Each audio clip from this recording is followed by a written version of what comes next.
দোষই রে তৈ কুলাগ নানাং বর্ণ শঙ্কর কারকই উৎসাদন্তে জাতি ধর্মা কুলধর্মাশ্চ শাশ্বতাহ উৎসন্ন কুলধর্মানাং মনুষ্যানাং জনার্দন নরকে নিয়তং বাস ভবতিত্তনু শুশ্রম অহবৎ মহৎ পাপং কর্তুং ববশীতা বয়ম যদ্রাজ্য সুখ লোভেন হন্তং স্বজন মুদ্যতা।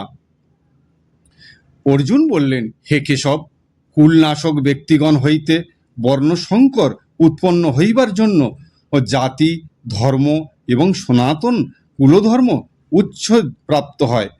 হে জনার্দন, কুলধর্মবিহীন মনুষ্যগণ সর্বদা নরকে বাস করিয়া থাকে এ শুনিয়াছি।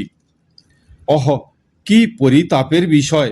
কি পাপ কার্যে লিপ্ত হইয়া সামান্য রাজ্য লাভ লালসায় আত্মীয়গণের